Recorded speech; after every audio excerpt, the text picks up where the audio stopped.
Hello, everyone. It's the Historical Gamer. Once again, you can call me Matt, and today I'm here with the Single Malt Strategy Podcast, Episode 4. How are you doing today, John? Not bad. How you doing, Matt? Doing great. I know it's been a couple of weeks since our last podcast. We had talked about doing it bi-weekly, but some things came up about 2 weeks ago now exactly that prevented us from being able to record an episode. But no fear, we're back. What have you been playing lately? Well, Matt, I been actually playing a couple of games. Lately, I've been playing a lot of Strategic Command, which is in currently in beta. I've been playing a lot of that. But what I wanted to talk to you about was Hearts Iron 4, because I'm about to literally just publish a review of it, which is kind of late because I know the game came out in midsummer, which is a couple of months ago. But I wanted to talk about the game because, I know we discussed in the last couple of podcasts about the pros and cons of the game. But I wanted to talk to you about it because primarily I kind of realized why I'm not a big, how do I say, a proponent or a supporter of Hearts Iron 4, which is literally the first game that I was not. Ever since Hearts Iron 1, I was always on board on the train and literally going forward on all these titles. Hearts Iron 2, Hearts Iron 3, and then ending with Hearts Iron 4. I was always on board, and I kind of realized after playing the game for quite a bit, I realized why I'm not kind of hooked on the game. And I was doing my last review about a couple of days ago, and I was trying to figure out why am I not hooked on the game and not, addicted to the game like I was with Hearts Iron 3 or 2. And I just realized that Hearts Iron 4 is a game that is more, how do I say, directed to a more casual audience. It's more directed to an audience that's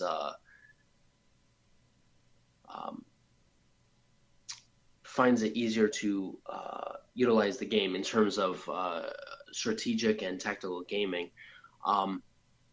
And that's a big pro for the game, but it's also a big con because one real thing that's awesome about Hearts of Iron is when you play Hearts of Iron, it's a strategic game, but it's also in essence kind of a tactical strategy game.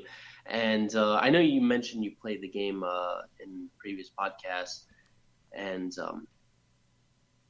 you were, and in Hearts Iron 2, 3, and, not 4 anymore, you can design divisions or corps or even armies and theaters and army groups, and you head them up by certain generals and stuff like that. But the biggest thing that I realized why I'm not really a big fan of Hearts of Iron anymore, which is kind of generals. That's the big thing for me is when you play the game anymore, you don't have control of generals anymore. Like usually back, let's say I'll give you a good example, like 1941, right? I usually play the U.S. Okay. And in 1941, the United States military is kind of on the way to recovery because it's literally a shadow of its former self in 1917. And so I play generals in strategic positions. Like, for example, I'll put Patton in charge of the second infantry division and MacArthur in charge of the first infantry division because literally there's 7 divisions in the United States Army at that time, which is kind of it's kind of funny, but it's also kind of hilarious. It's 7 divisions and such.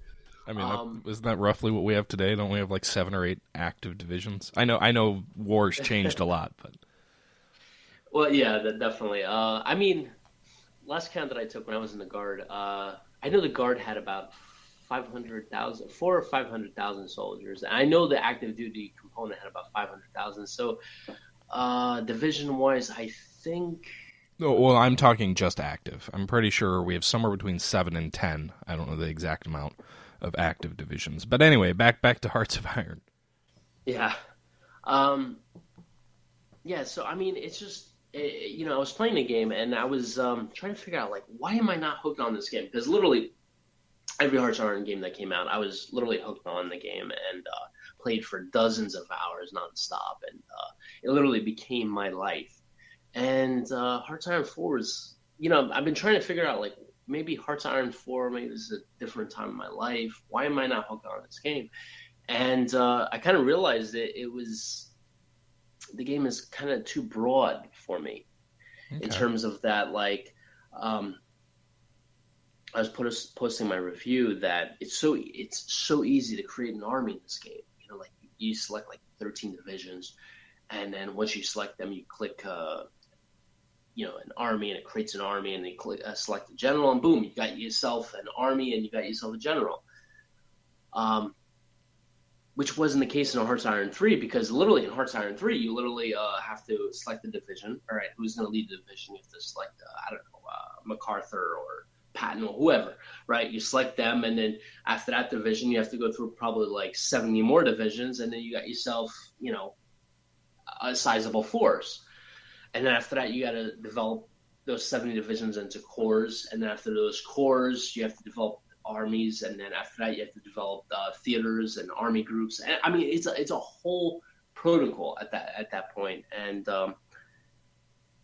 it was very it was very involved, which is something I really love.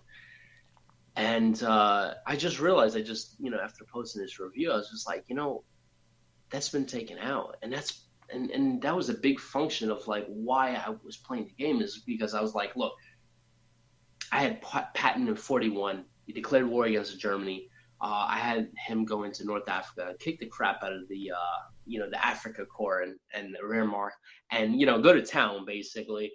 And he did such a great job. I promoted him to Corps commander, and then after Italian command, I promoted him to Army commander. And I did that with basically every general in the entire American Army. But unfortunately, you don't have that option in Hearts Iron 4. It's literally you select 30 divisions in a Hearts Iron 4, select an army commander, and that's basically it. And you can't promote them because honestly, there's no way to promote them. I mean, you select 30 divisions, you put an army commander in there, and you can't make an army theater in Hearts Iron 4. You can't make a army group in Hearts Iron 4. It is what it is. And I started realizing that was probably one of the biggest reasons why I didn't play the game as much as I did with the previous titles. And there's a couple other reasons, but another good reason would be militia units. I know you mentioned you played Hearts Iron 4, but big reason for me playing Hearts Iron 4 was militia units. I don't know if you use that in Hearts Iron. I know you haven't played previous Hearts Iron titles, but do you find usage of militia units effective in strategic games? I've never used it in Hearts of Iron 4, to be honest, but I suppose what you're talking about being frustrating for you is kind of what you usually see with Paradox games of late. It seems there is a large base of hardcore sort of Paradox traditionalists, if you will, from their previous releases who really don't want to see a lot change. And then you've got a newer base of audience like myself who didn't play a lot of those games back when they were incredibly tasking on the average number of clicks in order to accomplish a objective. I will say that I think Hearts of Iron is in an interesting boat where it's trying to do two things at once, and I think it does an adequate job, but I think it would be better served for a longer period of time. And I know we've talked about this in previous podcasts, but to me, Hearts of Iron is almost an ideal Cold War type simulator if you get the politics right, or it's almost an ideal 20th century simulator. But what I think it struggles with is the fact that you have 2, 3, 4 years to get your army ready, and you have to manage all the political and really mainly the industrial and military infrastructure to build your war machine. and then you're at nonstop war for the remainder of the game. So it's a cross between a real war game where you're fighting the whole time, and a Victoria type game where the real game is in politics and nation and empire building. And it kind of straddles both of those functions in a way that I think it does well in Hearts of Iron 4, but I think, to me personally, the biggest drawback is that limited time scale. I think it would be much stronger if you said it was a Europe in crisis game and covered 1900 to 1950 or 1939 to 1990, something like that. Obviously, you have to adjust for that long period of time, and you need a very different diplomatic model. But I think that would almost be the ideal Hearts of Iron game, because it's not really just a war game, and I think that's what a lot of the core traditional Paradox and Hearts of Iron fans expect. But when you start in 1936, that's not what you are. That's not what the game really is. And when you're micromanaging industrial production, I'm sorry, Patton, FDR, they're not doing that per se. So if you're really trying to model World War II, I think it does struggle for some of the reasons you're talking about. But if you're just, saying it's a strategy game with war elements, I think it's ideally placed. But I don't really think that's suited for the limited time frame that the game covers. Well, I mean, do you feel like, have you played previous Hearts Iron titles? I played a little bit of 3, but I will say it was not approachable. I mean, the fact that I've got to click 40 or 50 times to do a lot of these basic functions, to me, it was a bit of a turnoff. I played it for 20, 30 minutes, looked at it. It was kind of incomprehensible. And, it wasn't something that I had a ton of time or desire even. If I'm being honest with myself, it wasn't something that I saw and I was like, I need to play this game. It was sort of okay, a lot of people talk about this game, I'll check it out. Okay, maybe it's not for me. And I think Hearts of Iron 4 did a much better job of resonating with me, whereas someone who really hasn't played the series much, I could just pick it up, easily understand it, and get to playing. And I think, in that sense, it was a very, very well-done game. But I can understand from a traditional perspective, if those intricacies of the detailed way the game was played in the past compared to the way it's played now were what really made it special for you, I mean, I completely understand why it might not resonate with you, whereas today it resonates with me. Yeah, I've been trying to, during my review, I was trying to figure out, I mentioned, I remembered while I was doing a review that you were, your comments on the game while I was doing a review of it. I was trying to figure out, I knew you liked it, and I was trying to figure out, why I'm not a big fan of it. And it drove me nuts because I was just I liked every single Hearts of Iron title since the first one. And I was just like, why am I not enjoying this game as it is? I like the early to mid game. I'm not a big fan of the end game because it feels incomplete. Like I said, I don't feel like the way the game is set up to me feels like a natural game that should last for more than 5 or 6 years. It feels like a game that should go on for a couple of decades, and maybe you have some sort of changing of the guard after the First World War, not Second World War, but the First World War in the game, and then you change it over into some sort of Cold War East versus West type game. Or you just make it an East versus West type game. But to me, it's kind of straddling being a war game that's about war and being a game that's about almost like politics of war, like Victoria is. And I think a 6 or 7 or 8 year time period, it doesn't really serve it well to be there. It's very fun. It's very easy to pick up and play, as I've said. The early and the mid game are a lot of fun. It's the end game where I think I have my reservations. It feels like it ends too soon. It feels like it's incomplete. Well, I think the problem with the Hearts of Iron was that like you were saying, you feel like it's incomplete. Hearts of Iron 3, I remember playing that game, and just doing one campaign, taking out North Africa or going into Italy would take, weeks. At least for me. I remember. Setting up a strategy where I cleaned up North Africa as the U.S. and going into Sicily and the bottom of, the boot of Italy. And that would take 2-3 weeks because I would have to clean up Italian forces and any German forces that were reinforcing them, and it was a long process. But it was exciting because like literally, I spent like 2-3 weeks, going into North Africa, taking Sicily and the boot of Italy, and at the border, and having a front line near the south of Rome, and it was really exciting because you're on the front line and you're having literally like how many was it? It was probably like 30 American divisions that were on the border of on the Italian border, and then I had another 50 in UK that was about to make a landing at Normandy, and it honestly felt so exciting, because it was like it felt so real. You had the 82nd Airborne, and I had some legendary units like the 2nd Indian Head Division in that was by the outskirts of Italy, and it was amazing because it felt very real, and it felt very immersive. And I really enjoyed that. And the thing that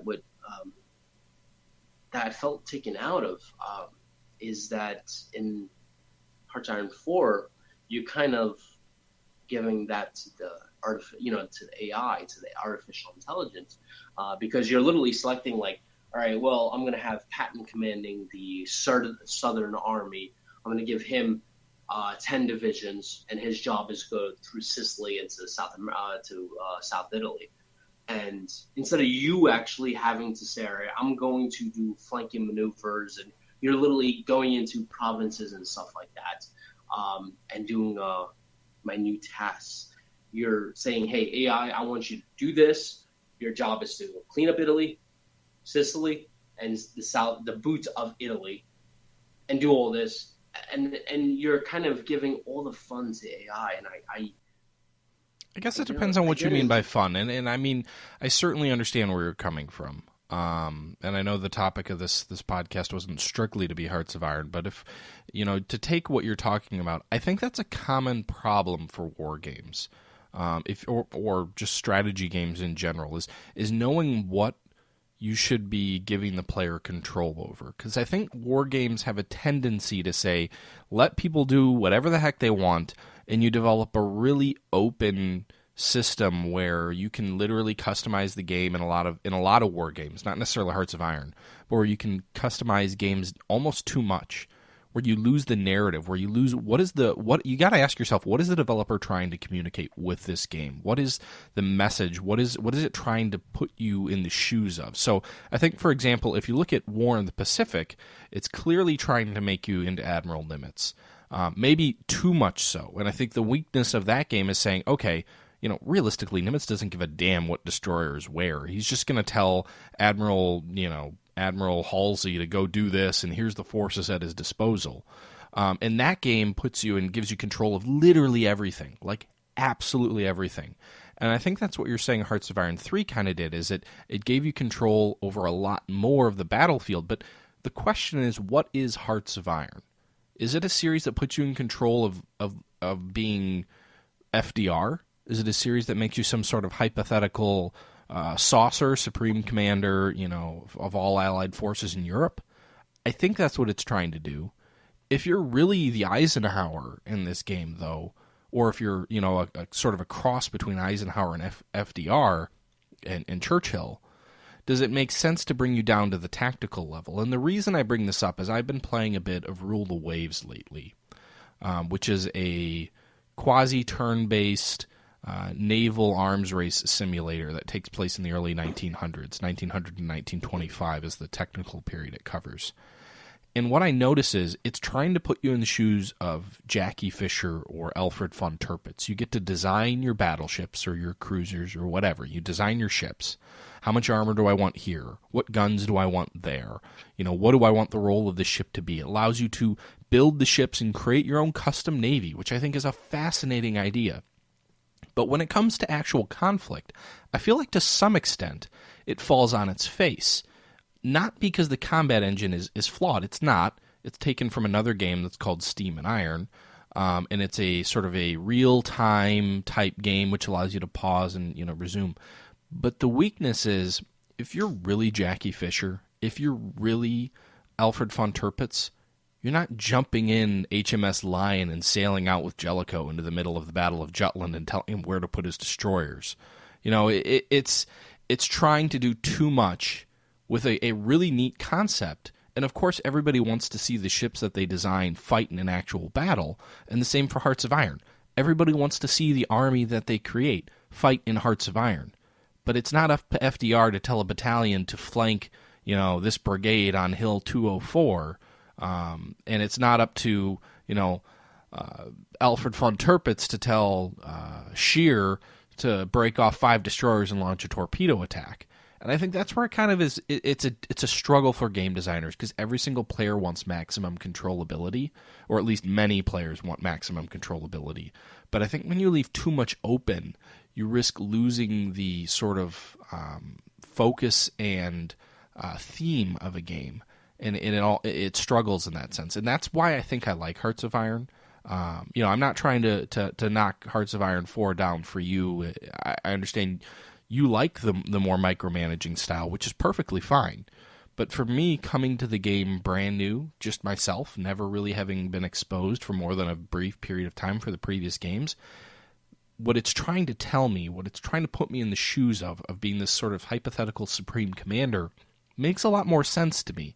Like, if I'm having to micromanage every aspect of divisional level combat, I think it goes a little bit too far for me. It's kind of like, okay, if I was a divisional commander, fine. If you really want to make it an operational level war game where I have to deal with these things, make it like a combat mission, which forces you to deal more with logistics, and off-map stuff. But if it, to me, what strikes home to me is putting me in the shoes of someone in these great situations. It's what makes Falcon 4.0 so brilliant. It's why I like a lot of Rule the Waves. It's when you're basically one person, but you're not in control of everything. And it kind of puts you almost in like a real-world type situation where within your limited scope, you have control of limited variables. And I think that's what really appeals to me about Hearts of Iron is, as a Supreme Commander, I've got a lot more control over everything else than everybody else. But I'm still not going to be with Audie Murphy charging across a field, trying to flank someone. And I think that's, to me, where Hearts of Iron 4 stands on its legs. It's telling you this is a game where you are a Supreme Commander, but you have limited control as any Supreme Commander would. However, if I had come to it from a different scenario, if I had come to it from your side where I had played the previous Hearts of Irons, I could see why it feels like you've stripped all this functionality out and it's not the same game that I came to know and love. For me, it works. For you, it sounds like it may not. Now, the question I have for you is, you were saying that, you're the Supreme Commander, and this is one issue that I had with the game was, in Hearts Iron 4, and the same thing with Hearts Iron 3, and they've done this with the last 2 titles, which gets me upset, which you can't be the Supreme Commander, in Hearts of Iron, because, for example, I always play a lot of times I played in the United States in the game, and let's say it's 1942, and I want to start beginning the invasion of mainland Europe, the liberation of Europe. And I want to be the Eisenhower. I want to be in charge of all Allied forces, whether that be Polish, English, American, whatever. I want to be in charge. I want to be the head honcho, basically, right? Yeah. And what I always have a trouble dealing with is, and this started with Hearts Iron 3, and it's kind of like leapt into Hearts Iron 4, is you don't have control over Allied armies. And there was a button in Hearts Iron 2, which drove me nuts. In Hearts Iron 2, there was a button called Assume Control over Allied Armies. You click this button, the Allied nation said yes or no. Once you click this button, you had control over all Allied armies. So, for example, if you were the U.S., right, you click UK in diplomacy feature, you say Assume Control of Allied armies. They would say, yep, fine, assume control of Allied armies. UK gives you ability to do that. Then you click France, South America, Canada, whatever. You select all these countries, assume control over Allied armies, and at the end of selecting a couple of countries, you have control over, let's say, 100 extra divisions on top of your U.S. divisions, right? which comes in handy because you're literally setting up corps and divisions and armies and such, and you're beginning the campaign for the invasion of mainland Europe. And in Hearts Iron 3 and Hearts Iron 4, you can't do that. And it drove me nuts because a lot of times I'm planning an invasion of Europe, and I don't have control over English divisions. I don't even have control over French divisions. In Hearts Iron 3, you can say, hey, listen, you can click a province and you can tell the English, hey, you guys should head to this province. But you can't set up a time or date or how many divisions. You're kind of giving control to the AIs, telling the AI, hey, head over here, I'm going to get there. And that's the farthest that you had control in Hearts Iron 3. In Hearts Iron 4, you even have less. You don't even have the ability to tell the AI, hey, head over here. You don't even have any control over the AI. The AI is like, That's definitely a fair point, and I've one of the key things I've struggled with in Hearts of Iron is okay, now I'm allied to the USSR, but I have no visibility into what their plans are or control. I don't know if the best response is to say, hey, you small ally, you now have control of all of let's say I'm Italy. And in one of my streams, I ended up allying with the USSR, the US, and the UK. I don't know if it's realistic to say an Italian general should have control of everything, but there should be some mechanism to factor that in, if you will. Because, I agree with you. There's no reason that I should have no idea what the Russians are really trying to do, where they're moving, what their objectives are, what I'm being instructed to do. You could add a really interesting element if all of a sudden now your AI allies expect you to do X, Y, or Z based on what they tell you to do because you're a smaller ally. Or, if you're a bigger ally, tell people to do things and, expect them to follow through. But yeah, that's a fair critique. I think when I say Supreme Commander, I guess what I mean is of your nation, because you're obviously most clearly the Supreme Commander of Germany or of Italy or of France or of the UK, but what you're not is you're not the Supreme Commander of all allied forces. But that's a fair critique, and it is something that is a little bit frustrating at times in the game. Yeah, it's just, when you're positioned as, I understand, I remember posting this on a forum too, it was like a year ago, and I suggested to Paradox, I said, hey, I don't understand why you guys removed this feature. And a lot of people are on the forum, and they were saying, well, Hearts Iron 4 was, Hearts Iron 3 was a multiplayer title. And that was kind of like, well, there's a lot of people that still play as a single player, which is a person like me that still plays as a single player. It really takes a lot out of the game when you can't control your allied forces. I remember in Hearts Iron 3 and now in Hearts Iron 4, if I'm making an invasion of Europe from the UK, I can only command U.S. forces if I'm playing U.S., right? And if the allies getting involved, like UK or France or whoever else get involved, that's great. But I can't rely on them because, well, I don't have control over them. That's the biggest problem. I'm not an Eisenhower. I'm just an Eisenhower of U.S. forces. Yep. And it drove me nuts a lot of times in Hearts Iron 3 because a lot of times I'm like, all right, the entire front is U.S.-led. Yeah, you have UK forces that are kind of like helping in certain aspects along the front, but they're not containing a large section of the front. And it drove me nuts because I'm like, all right, I'm on my way to Germany. And it's basically a U.S. versus Germany type of war with UK and some French forces helping along the front, but they're not a great assistance. In Hearts Iron 2, it was amazing because I commanded UK forces, French forces, and believe it or not, some Polish forces that survived to 44. And I said, you know what? I have all these forces. I might as well, have them command the entire southern front. So I kind of like said, all right, UK is going to be the main top guy in the southern front. They're going to hold the front, and they're going to be augmented by French and Belgium and Netherlands and Polish forces in the south of France, right? And they're going to drive on Berlin. And I love that because I was able to command them and tell them where to go and stuff like that.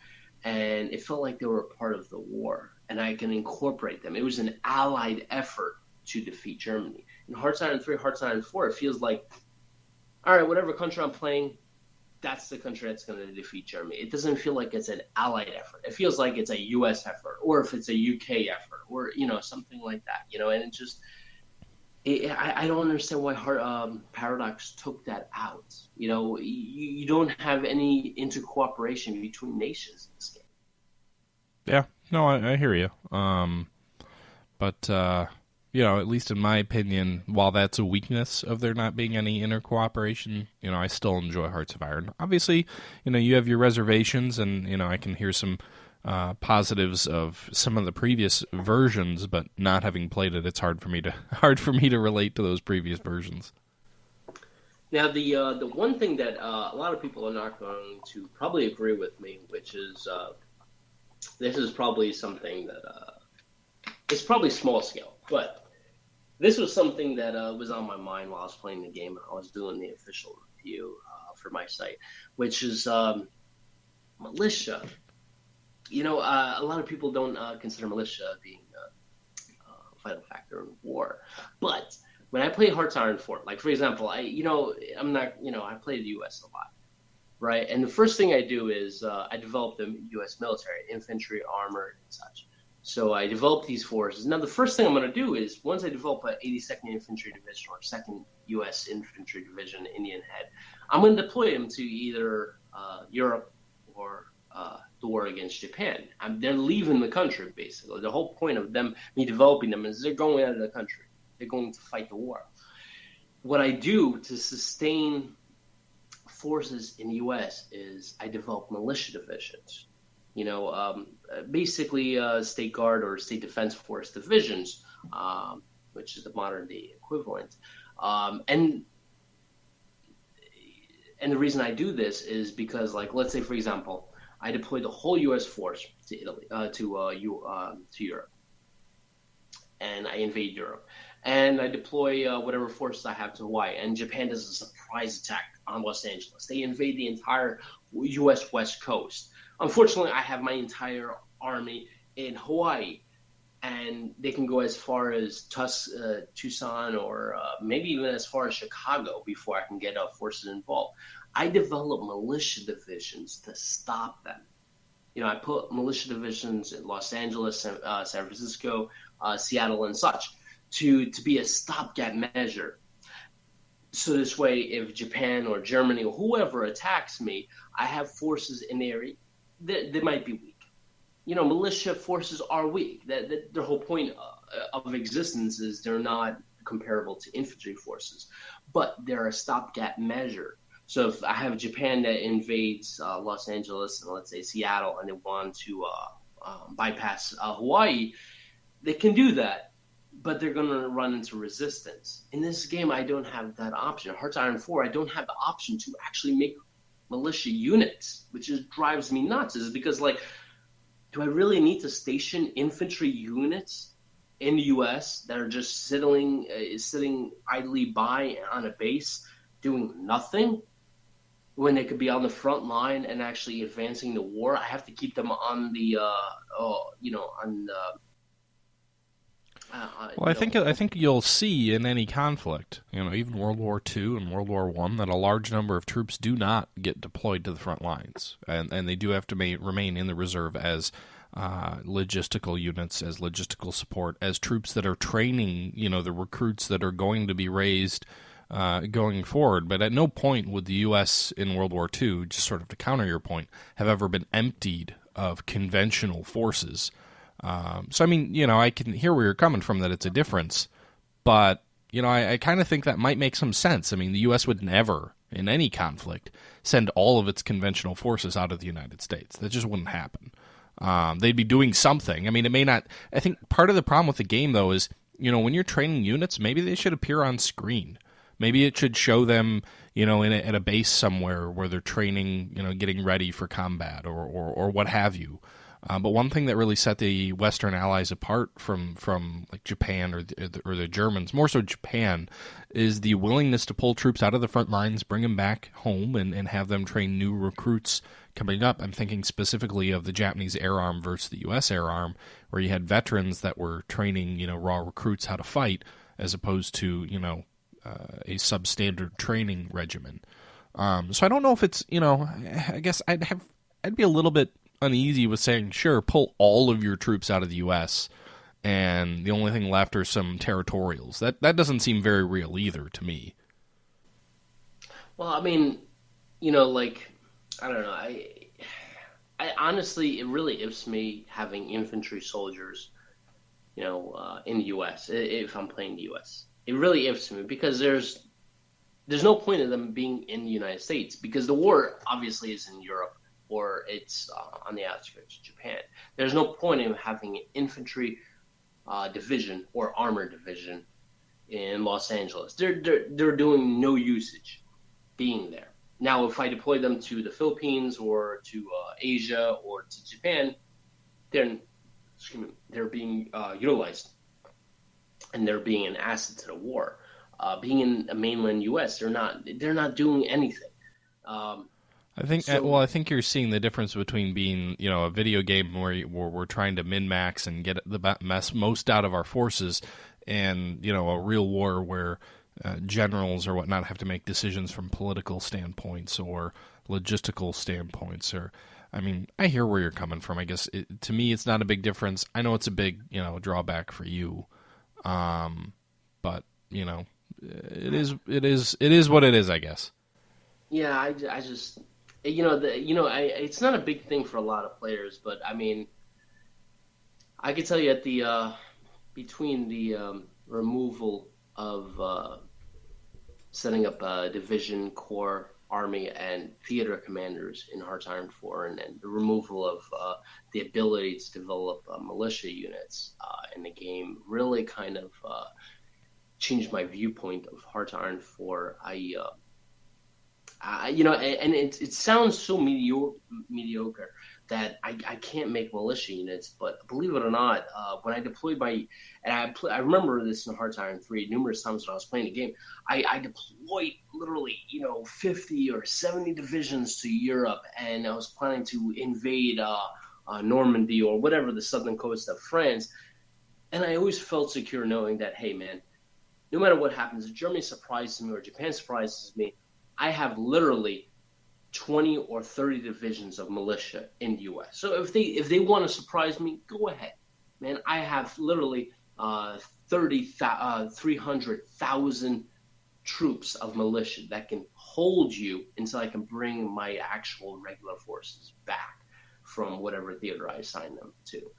And removal of that, I mean, we still use militia today. I mean, technically, the National Guard is technically militia, and then you have Sea Defense Forces that are in the U.S. that you could still utilize. But militia in game, I mean, I get the sense that a National Guard unit in the United States is, in terms of when it's operating, when it's actually running, with everybody there, is going to much more closely resemble a regular Army unit in terms of training and expense and overhead and logistics. It's basically just a regular Army unit. So, I don't know what militia is supposed to be. I don't know if militia is supposed to be partisans or if it's supposed to be National Guard. But if the key or the benefit of having militia be able to stay back in garrison the U.S.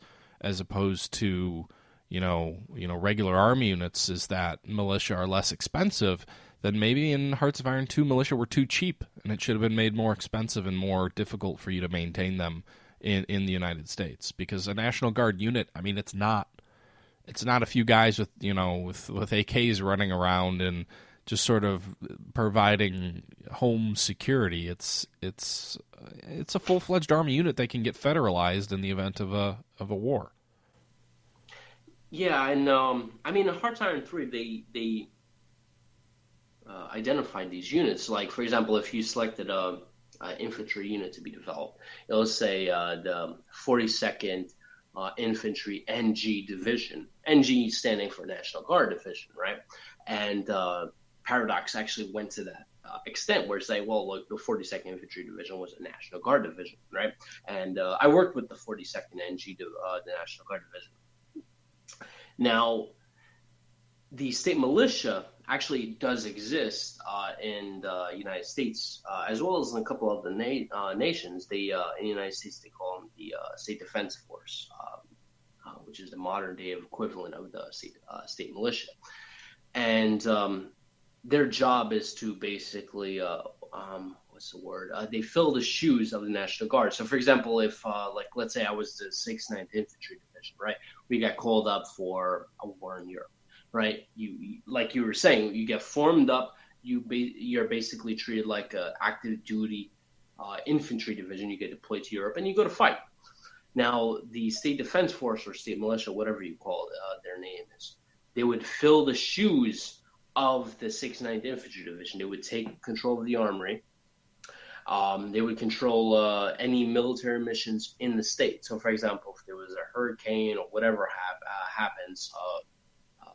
Riots, whatever, they would basically fulfill the functions of the National Guard in the state while the National Guard is deployed. And that's been taken out in Hearts Iron 3 and Hearts Iron 4. Hearts Iron 3 were still there, but I the removal of such a system was I don't know. It took a lot of the game, and it sounds small. But, from my tactics, deploying my entire army to Europe, that's my whole point. I want to, when I developed 50 infantry divisions, the whole point of those 50 infantry divisions are to fight. Their job is to go to Italy, France, Africa, whatever. Their job is to fight. Their job is to get on the ground and advance the front lines. Militia, the whole point of my militia divisions, when I developed them, is just like, hey, buddy, you're going to stand here.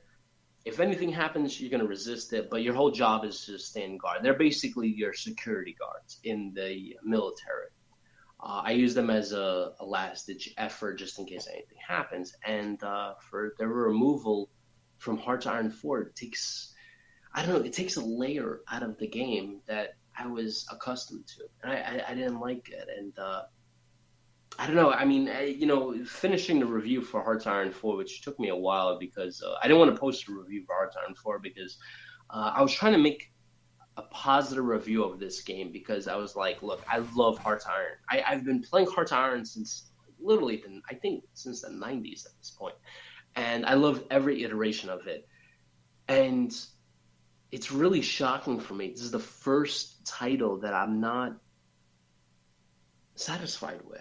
And it's sad because it's like, I don't play it. It's just like, all right, I mean, it's a great game. I mean, everything about it is great. I mean, the graphics are great. The map is utterly beautiful.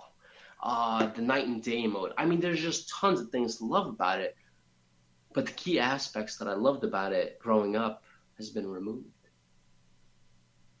And I'm not happy with it. And Paradox is not going to like it, but I actually have a negative review about their game, and I'm just not happy about it. I just think so much more could have been done to this game. So much more could have been applied to the game. That and I'm sure there's tons of players out there that love it. But I could tell you, as an old Hearts Iron veteran, I am not. I feel like too much has been taken out. I could tell you if two key points of the game was left in, this would have been like a 5-star game for me. All I would have been talking about during this podcast, how awesome this game was.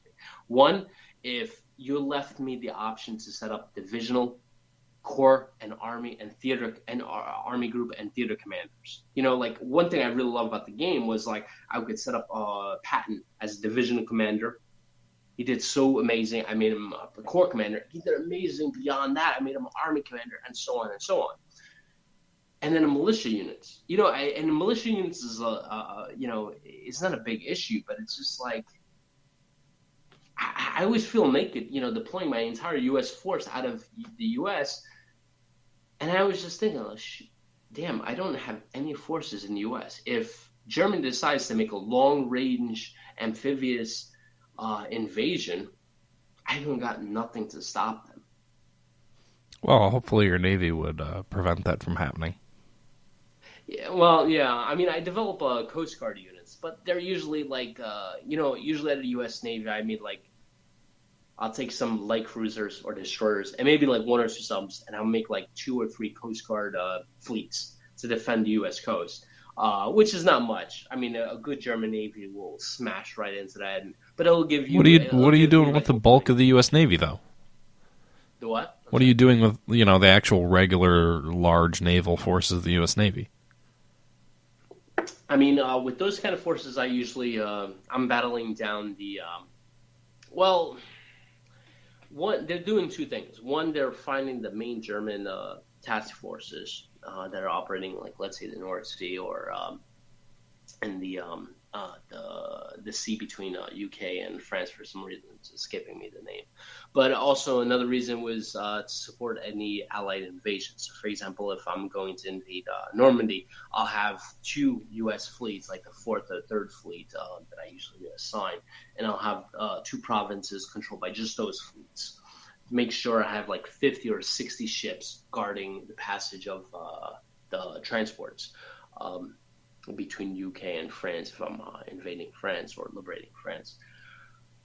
But I'll develop a couple of Coast Guard fleets on the U.S. coast, just in case if France, and just in case Germany decides, hey, by the way, I'm going to strike out of left field, smash into Georgia with 10 Wehrmacht divisions, and head their way up to D.C. I'll have a Coast Guard to slow them down, and then I'll have probably like 5 militia divisions to kind of give me some time to redeploy my UK forces into US and to slow them down and to inevitably defeat them. Yeah. I mean, I don't know. I guess the alternative to militia, though, is building, if you've got the sea lanes between Germany and the US blocked, they're going to have to go through you and win a victory against major naval forces. So I don't view it as that big of a detraction. I also kind of like the idea personally of saying, like, listen, it's absolutely unrealistic to say every single main U.S. combat force is going to be redeployed to Europe. That I don't feel like that would be authentic. But to each their own. You had a way of playing before, and it's changed. And I think that's the difficulty that any sequel of any game has is how much do you change and how much do you keep the same. But you don't think in like World War II, you don't think all U.S. combat forces would be deployed to Europe? No. Or Pacific? Never. I would almost guarantee it that not every single main regular military unit would be pulled out of the U.S. Some would be remaining behind for training, logistical preparation for different scenarios, but I don't believe that it would ever have the entire forces pulled out of the country.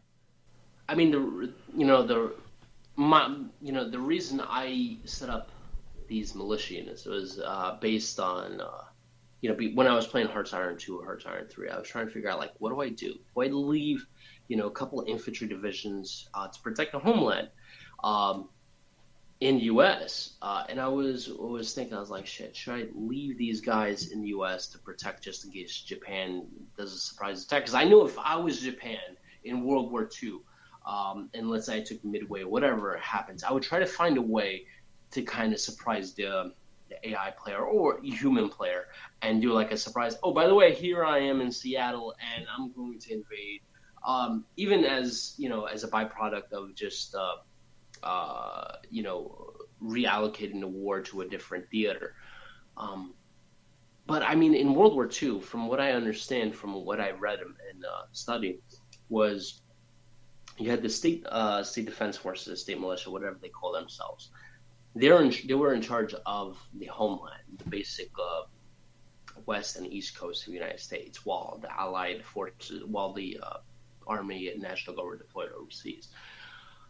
And that's why I have a big problem with it's not the non-inclusion of these forces in Hearts Iron 4 is because in World War II, the U.S. relied on these state militia forces to augment the national forces throughout the war. I mean, in the West Coast, there was no infantry divisions. As far as the stuff that I researched and the stuff I read, there was no infantry divisions on the West Coast. There was state defense forces on the West Coast while the entire army was deployed overseas, whether Guadalcanal or New Guinea or Philippines, whatever. They were deployed overseas. The actual army was engaged in offensive tactics. The state militia was assigned defensive tactics on the West and the East Coast. I mean, I remember when I was in the Guard in New York, we had State Guard units, which is the equivalent of a state defense force, augmenting National Guard units.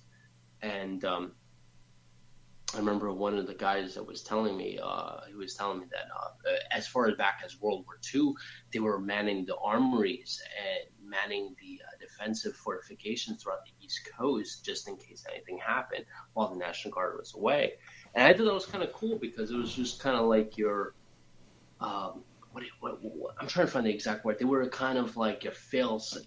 If everything goes to shit, these are the guys that are like, all right, well, we're going to step up and we're going to defend the coast, And, yeah, but I guess I'd use a counter of like, so in Britain they had what were they called?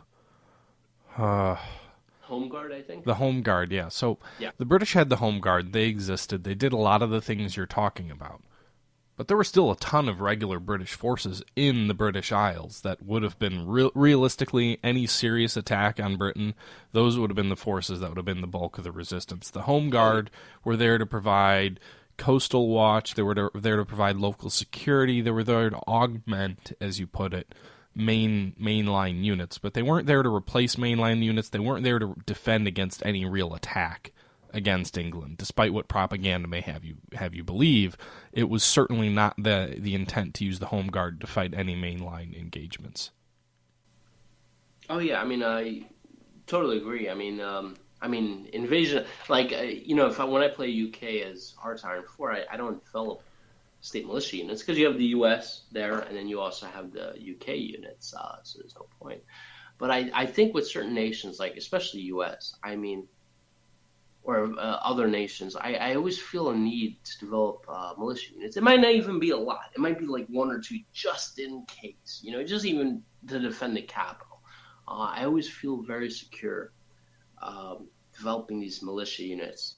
I think that may come down to a different weakness in Paradox games, at least some of them. So I know they've tried to work on this, but when I played... there was a Napoleonic game. What was it called again? I can't remember the name of it, but it was kind of like Europea Universalis, but it was almost like in the Hearts of Iron vein, where it was focusing on just the Napoleonic years. And a problem that I had in that game was often you'd move in and you'd take a hex, and then the defeated army might have literally 20 guys that would move in behind you and somehow cut you off from supply. And then you get in this merry-go-round where you keep trying to chase these small units around. And I mean, the game later, I believe, was patched to fix this, but I'm sorry, a raid of 20 guys isn't going to take over New York City. A raid of 200 guys isn't going to take over New York City. So maybe what you do is instead of, requiring a player to have 300,000 militia stay behind in the United States, you allow them to better utilize their forces, and you just say, listen, if Germany lands with anything less than a division, they're not going to take this territory over. And just leave it at that, because that's something else that these games don't factor in, is if you're invading a city, you're not going to take it over with a handful of guys. You won't have control over it. I don't care if you have 15 troops in the region, you're not going to control Berlin with 15 guys. Good luck. Yeah. So I guess that would kind of be my counter, is that you're right. You shouldn't have to worry about Germany launching a submarine raid that has some infantry in it that jumps on boats and lands and takes over half the U.S. That's not something you should be worried about. That would be a failing of the game if that could happen. But maybe the counter is that you just say, okay, militia units are kind of overkill. You don't really need them. There's no reason you should have 300,000 of these guys in mid-1944 when the war is definitely no longer threatening the United States, and maybe you have drained out most of your forces. So maybe you just have certain requirements built into the game that says, listen, unless you have this amount of troops, it doesn't matter if you land. They're just going to get swallowed up, and they won't be able to do anything. Well, I also use militia. I remember in Hearts Iron 3, I used to use them as for the East and West Coast, but I also used them for Pacific territories, for example, like Wake Island or Guam or New Guinea. Like, once I take those territories, I take my active duty forces out. Because, like, literally, I'm not going to take an active duty. Like, let's say, for example, the 1st Infantry. I'll raise them in San Francisco, right? I'll have them take Midway, right? Help support the Marine Corps. Take Midway, right? Take Wake Island back. Then I'll have them support the New Guinea campaign, right? Now, while I'm doing all this stuff, they're getting all this experience. I mean, they're crack troops by the time New Guinea happens, right? Then I'll have them go after the Philippines, Asia, and then probably invasion of mainland Japan. I'm not going to have them sit by and watch a gate somewhere in Wake Island, right? So I'm going to have them on the front line because these guys are crack troops. But maybe you should have to. So, what happened? Maybe you should have to. So if these guys just get off a grueling fight on Guadalcanal, maybe you should have to pull them out of the front lines for 6 months while they recuperate. I mean, it wouldn't... You didn't see a single unit land in Guadalcanal, land in New Guinea, land in the Philippines, land in Okinawa, land in Iwo Jima, and then prep for the invasion of Japan. You're right. They're elite and they're crack troops.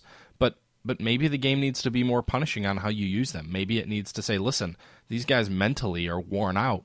You need to give them some R&R. I know the game simulates, replenishments and reinforcements, but I don't think it does it adequately. I mean, there's no way you're going to charge from one headlong, crazy engagement into another unless you're a Russian infantryman on the Eastern Front and don't have any other choice because your NVD or K or whatever the hell their stupid police troops in the back are going to shoot you if you don't charge forward. I mean, that's just not how Western forces operated. You had large windows of R&R between operations because you had to, because it just these units would lose combat effectiveness if you threw them from island campaign into island campaign.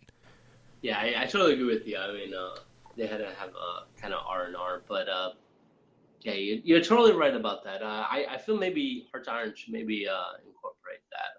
I think they do that with the organization, but and that brings me to another con of the game is it's like an organization, which is what like, for example, if you have the 1st Infantry Division or 2nd ID, and you took Midway and Wake and then New Guinea, they need to, like you were saying, recuperate, and generally I took that as an organization, your organization, your organization was like 20% or 30, 40, and then it goes up to 100%. And I took that as like, hey, these guys need a break. I'm going to put them on the side. I'll have the 2nd ID replace them and continue the campaign. Now, that was in Hearts Iron 3. But in Hearts Iron 4, I don't have that ability. Like, when I set up an army, it doesn't, like, at the army control panel, it doesn't tell me how many troops I have. Like, if I have 10 divisions, it'll just tell me I have 10 divisions. Okay, well, out of those 10 divisions, how many troops do I have? What's the organizational structure? Are they at 60%, or are they 90%, or are they 100%? Are they ready to go? Are they ready to charge into mainland Europe, or are they at 20%? You actually have to select the army and then kind of like go through the left panel and say, all right, well, half the divisions are kind of like at 20% organization, the other half are 100%. So I don't know, maybe I should wait a little bit longer. You have to make the judgment yourself. Meanwhile, in Hearts Iron 3, it kind of did that for you. It kind of said, all right, this is the 3rd Corps, and half the divisions are at 50% organization. So you kind of say, well, the 3rd Corps is going to take a back seat to this next campaign and kind of recuperate. I'm going to move the 4th Corps. They're going to take the lead in this campaign because they're fresh. Yeah. And yeah, they didn't do that in this game. And I don't know if they're trying to appeal to a different audience, but I just I don't know about you, but the one thing that I'm very attracted to in terms of the game is like assigning divisional commanders, corps divisions. Excuse me, setting up corps commanders, army commanders, theater commanders, army groups. And then assigning commanders for all these units. I love doing that. And Hearts Iron 4, you can't do that anymore. And I think they're appealing to the casual gaming audience. But for people like me, I really enjoy setting up Patton as a divisional commander, him kicking ass. And then I'm saying, dude, you just kicked ass in this campaign. I'm going to make you a corps commander. And dude, you just kicked ass in this entire campaign. I'm going to make you an army commander. I love doing that. And you don't have that ability anymore. You just say, hey, look, this is the 4th Army. Patton's the command of it. You could promote him, but he's still going to command that army. There's no difference. Yeah, I mean, I hear where you're coming from. I guess I don't have the reservations on Hearts of Iron 4 that you do. I think, to me, it's enjoyable. I don't want, personally, that level of detail in this kind of a game. If it was just a World War II operational game, like, it would be interesting if you had something like War in the East, where you take the Eastern Front from the start of the war to the end of the war. No preamble, just the war itself. And you said, okay, you also have the ability to control raising of units, and you also have the ability to control who gets promoted and who gets assigned, and it's not randomized, or those kind of things. I think it would make more sense in a game like that. But for me personally, the kind of game that Hearts of Iron 4 is, it's not an Eisenhower simulator to me, to some extent. You're Eisenhower and FDR, but you're not Bradley and you're not Patton.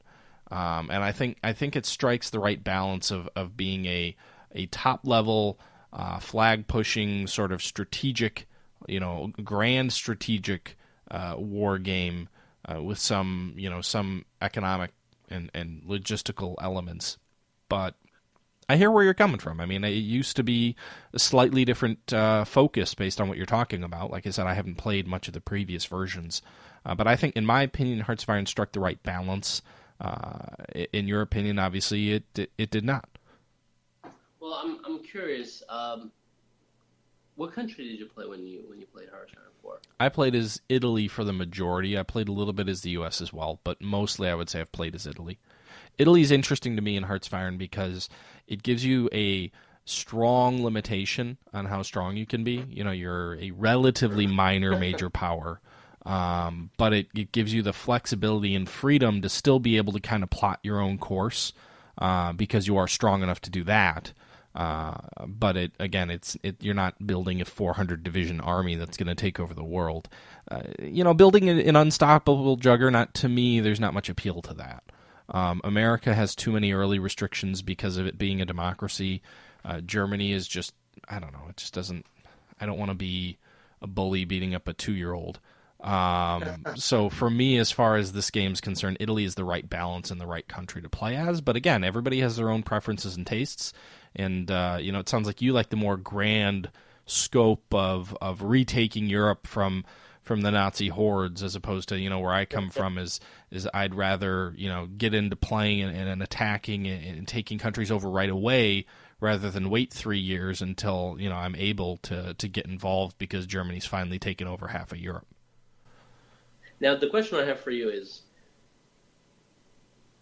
do you enjoy a game that you can play in an afternoon from start to finish, or do you enjoy a game that you can play, that you have to play over the course of weeks, if not months? Because, when I played Hearts of Iron 3, this game would literally, like a campaign, if I started in 36 as the U.S., and the game in let's say, 46, 47, that would take me, we're not talking about weeks, we're talking about seasons. We're talking about I start in spring, I end in fall, at the beginning of winter, the game, So my question to you is,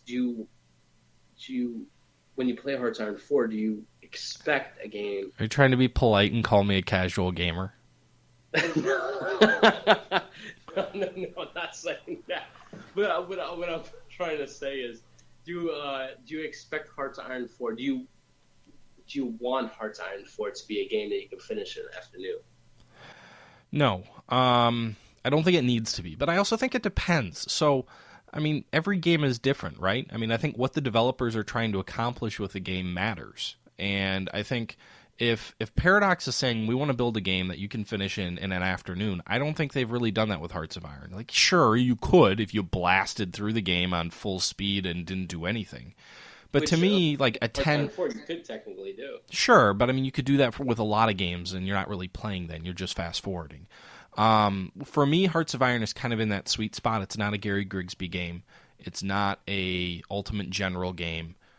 It is a game that you're probably going to put... I mean, when I played as Italy, each one of my playthroughs, I put at least 10 hours into it. Now, I'm not putting months and months and months, but that's not... I'm not going to sit down and play 10 hours of a video game in a single sitting either. I mean, I could. I certainly have in the past, if I'm being honest with myself.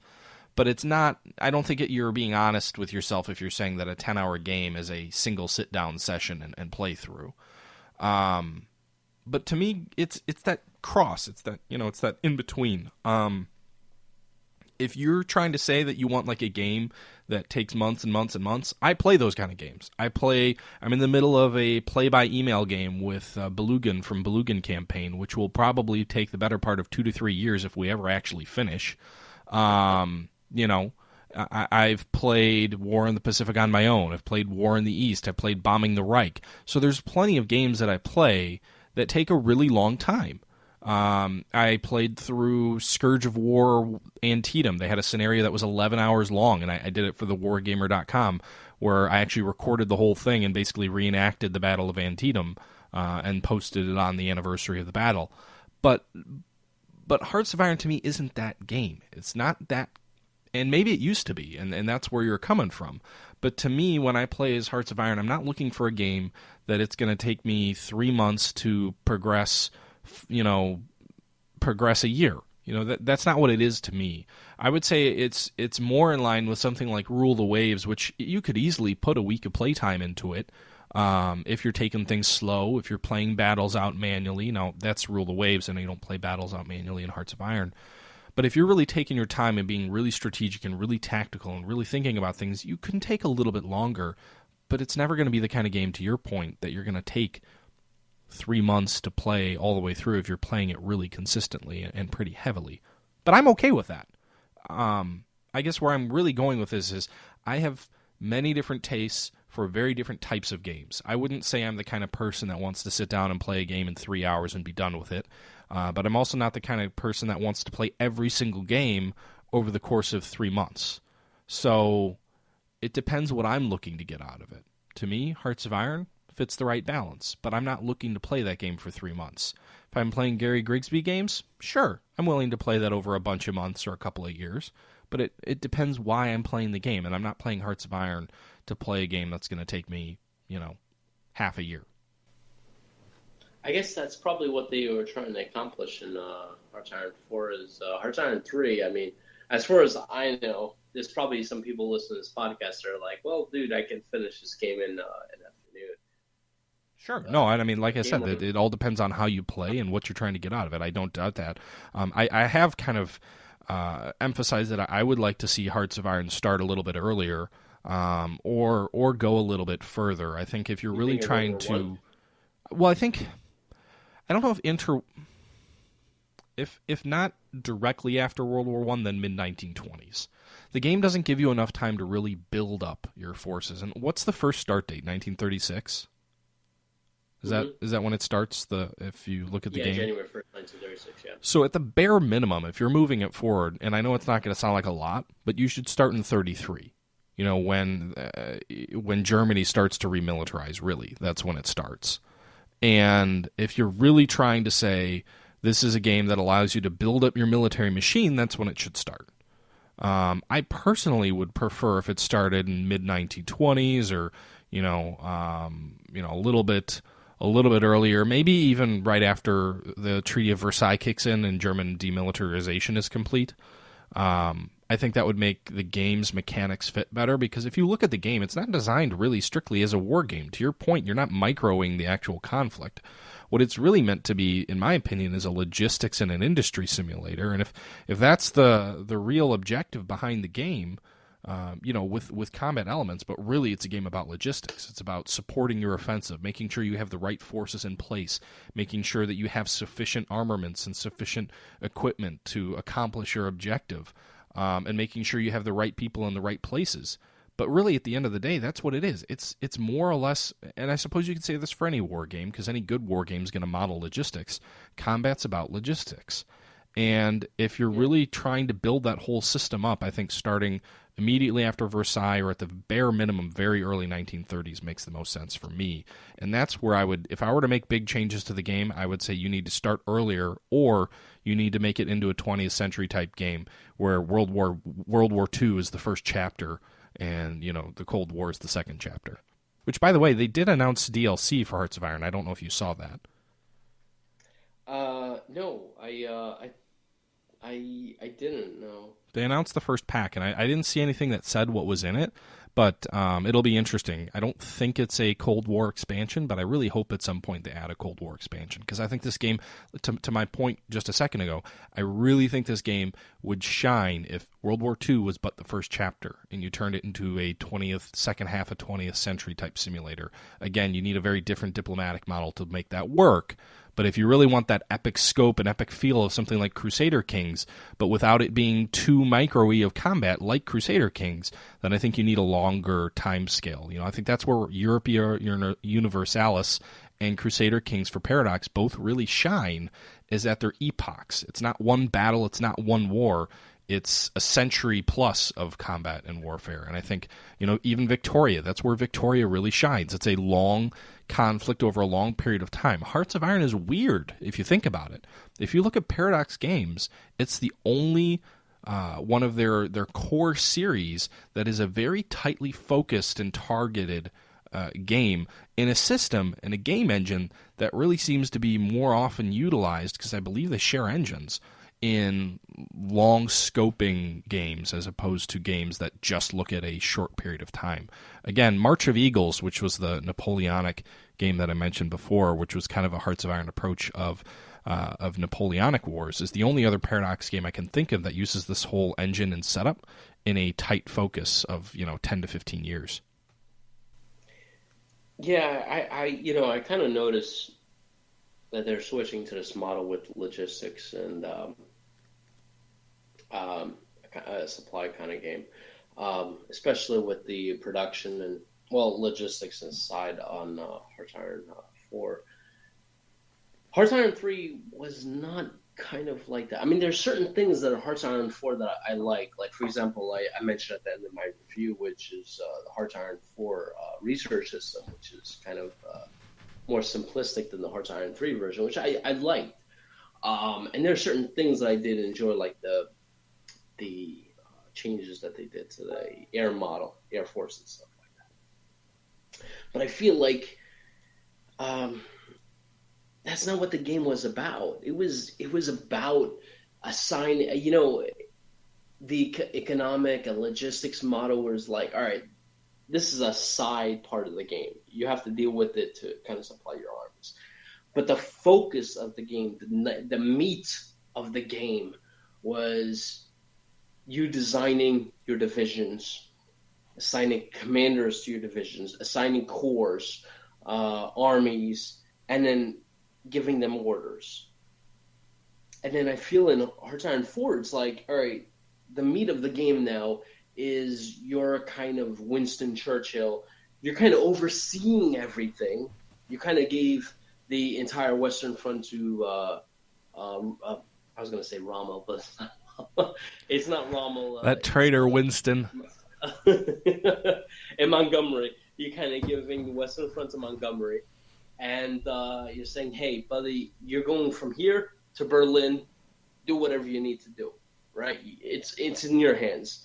And then you're kind of managing the political aspects. Well, I think in Hearts Iron 3, you're managing political, logistical, and heavy military aspects. And I don't feel that anymore. Like I'm playing the game now, and I feel like I'm on the sidelines. I feel like I'm a politician. And I'm just sitting in my chair having a glass of cognac and just saying, "Oh, the war's going well," and Maybe you should have a few I'm just cigars with that watching a video cognac. in essence. Few cigars, few cigarettes, dimly lit room, couple of close advisors around you, maybe a pistol on the table. I think, I think you're not wrong, but I think, I think the biggest thing, and I mean, I'm not denigrating wargaming as a whole, because hell, I love war games. I like deep strategy games, deep strategy war game. I like microing in some situations, but I think the worst stereotype that strategy games, especially war games, have is that you have to control everything. And that's fine for some games, if that's what the game wants to put across. I know we're not going to get to the topic of other underserved conflicts at this point, about an hour, 20 minutes in, but if the intent is to give a person control of everything, fine. That's the intent of the game. That's what the game developer wants. But I would like to see more games take a limited approach. And that may take some getting used to. That may be something that a lot of wargamers don't enjoy, but I think it makes for a really compelling experience to say you are but a piece in a large machine and you only control certain pieces of that. The idea of limited choices is something that I think can really make a game shine. And I think if you look at something like, and I hate to toot my own horn because I've not the entire time, but I've been for some period of time on some of the Scourge of War games as a tester. If you look at the Scourge of War games, in my opinion, where the series does the best is when you're in control of a brigade or a division in a core or larger size engagement. It puts you as a individual commander of forces. You can handle the tactical elements. There's some logistical pieces in there, and you've got to follow your objective. If you look at, there's some other games that do this pretty well too. Sid Meier's Gettysburg's a little bit different because you're controlling all the units on the map, but it's just one piece of the puzzle. Falcon 4.0 does a brilliant job of this, where you're an individual fighter pilot fighting in a Second Korean War, and your actions and your flight and the success of your mission influences the war, but at the end of the day, you're one guy in a massive military machine. And I think... And I won't speak for the developers of Hearts of Iron, because I don't know what their real, if you ask them, what is Hearts of Iron about, they'd probably say some sort of political military simulation, where you've got to manage the home front, but you've also got to manage the conflict.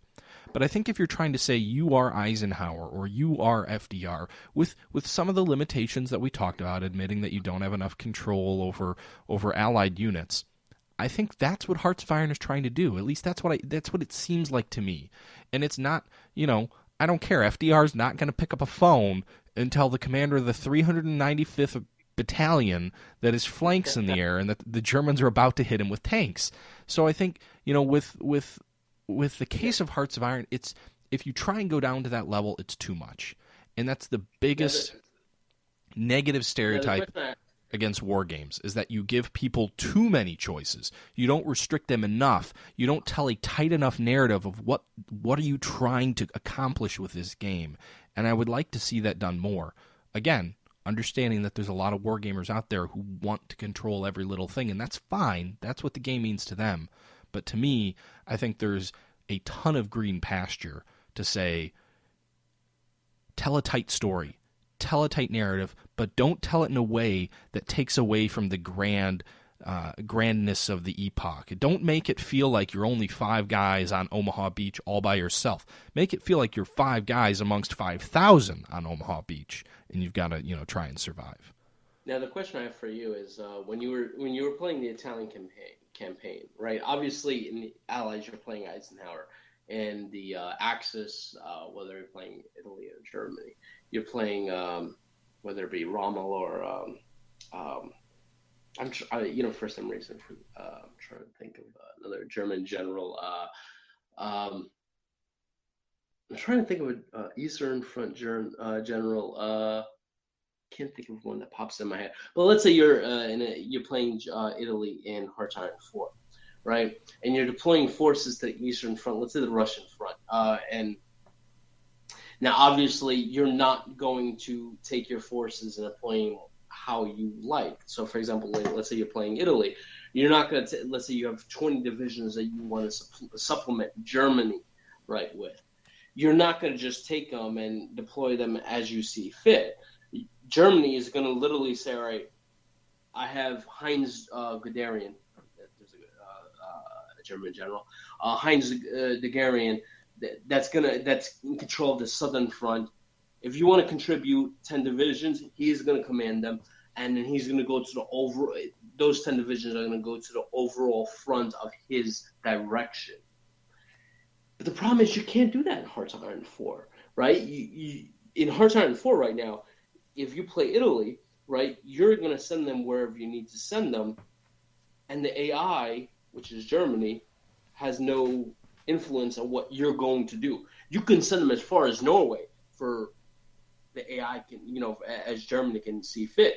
They're not going to be able to do anything to you or tell you where to go or tell you how to do it, right? And I think that's a big problem because it's like Germany is running the entire Eastern Front. And for you as Italy to send 10 divisions, let's say you want to go into Norway, Germany's not going to allow that. But in the Hearts of Iron 4, you can do that. That's the problem that I have. Yeah, I mean, it's a valid criticism. I think you're absolutely right. It doesn't take away from my enjoyment because for the majority when I've played as Italy by myself, and in a couple of situations I ended up at war with Germany. I had no desire to follow the whims of... You serious? Yeah, I mean, I'm sorry. Hitler, you're crazy. I don't want to get involved in any of your stupid-ass wars. I'm going to invade and take Yugoslavia for myself, thank you very much. And I don't need your help because I built a strong enough military where I don't have to worry about that.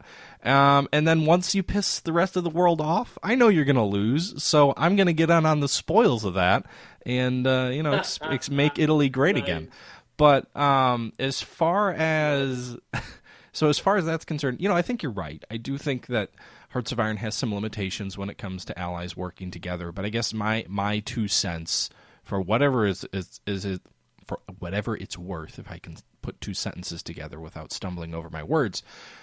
For my 2 cents, Hearts of Iron has limitations. It's not a perfect game, but it's a game that I enjoy, and it's a game that I think gives you flashes of limited choices or limited control. It's not the focus, but the way it's designed, it does it. And that's a theme I'd like to see more games talk about, the idea of limited choices. And it's difficult in a genre like war games, I think, where traditional war games give gamers every single choice they ever could want. And it's hard to say if you're trying to sell a game to people like, wait a minute, no, that's the point of this game, is that you don't get to control all of that. And I think Hearts of Iron is trying to do that without, overtly doing that, at least, the initial release of it. We'll see. Maybe with the DLCs, they'll add in a whole bunch of micro-control ability where you can control a lot more than you currently can. I would rather see them take the DLCs into expanding the scope of the game from, just World War II to the entire 20th century, or at least post-World War I of the 20th century. But we'll see what they do with it. At the end of the day, it's a game that has flaws, but in my opinion, it is well worth a buy, well worth quite a bit of time, and I enjoy quite a bit. But, obviously you've got a different read on it, and you're coming from the perspective of a player who's played the previous iterations. I'm coming from the perspective of a player who's only played 30 minutes of Hearts of Iron 3. Yeah, you haven't played Hearts of Iron 2 or 3? Or I have a disc of it, actually. I have an actual CD. But because it's not on Steam on my account, I have no idea how much I played. I haven't played much of it. Yeah, I mean, I don't know. I was trying to. This is why it took so long with the initial review, because the game came out in summer, and this is fall at this point. I'm trying to. I've mentioned that in my review, and I was just like, it's been a couple of months, and I've been trying to lock down, my conclusions of the game, and I don't know. I just. I don't know. I'm hoping with your conclusions that with their expansion packs that they're going to include a Cold War. Because honestly, if this Hearts of Iron 4 came out with a campaign because I think there's only 2 campaigns at this point with 36 and 39. If they came out with a campaign that started at 48 and went up to, I don't know, let's say 1971, it would be a very different game. It would encompass a lot more. Because I feel like the game, you can play it in the afternoon. You can literally start in 36, right, as whatever country you want. And, set up fronts and such, and finish the game by the end of the afternoon, and literally play from start to finish and finish the game in a couple hours. While in Hearts Iron 1, 2, or 3, you couldn't do that. Especially 3, you couldn't do that. But if they included an expansion pack where they say, well, look, we're going to include this game to 71, I don't know, I would feel more positive about the game because, instead of, you could start at 36 and you go up to 71, and it gives you a lot more majority, a lot more duration of the game. You could start, at noon, and the game could go a couple of days because you're going from 36 to the end of the war in 45, to the beginning of the Korean conflict in the 50s, to the beginning of Vietnam in the 60s, to the end of Vietnam in the 70s. And by the end of the day, you're like, holy crap, this was an amazing game. But I feel like concentrating the game on just one war and you just becoming, in essence, you're just basically a politician in the game. You're setting up a front line. Hey, by the way, Montgomery, I need you to go from here to Berlin. That's your job. And you're just literally taking a back seat. It doesn't offer a lot. A lot of times I'm just literally pressing the play button and setting up how fast the counter goes, and just sitting back and just answering notifications. That's basically what I'm doing. And it drives me nuts because I'm like, I'm a politician. While I feel like in Hearts Iron 3, I was Montgomery.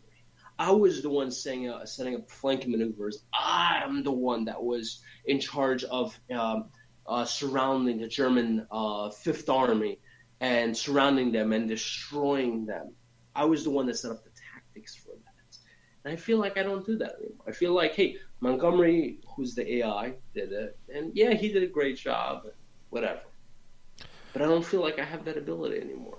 And that's right. And it takes away a lot of that game because, I'm not trying to toot my own horn, but a lot of times, like, I used to play the game and I smashed, the 32nd German armored corps in, let's say, Hamburg. I smashed them and I went to work that day, and one of my buddies was like, so Gene, what are you up to today? I was like, I don't know. I was just like, I was playing a little of my war game, and I was telling my friend Chris, I was just like, hey, I was like, man, I smashed the 32nd Armored German Corps. This is how I did it. I went on, I would open up a computer and I would set up a map. This is how I did it. I flanked them, and I had the third ID coming from the north. And, I would set up the whole thing, and I would talk about it. But I don't feel like I do that anymore with this game. I feel like I play the game, I was like, yeah, I set up a front.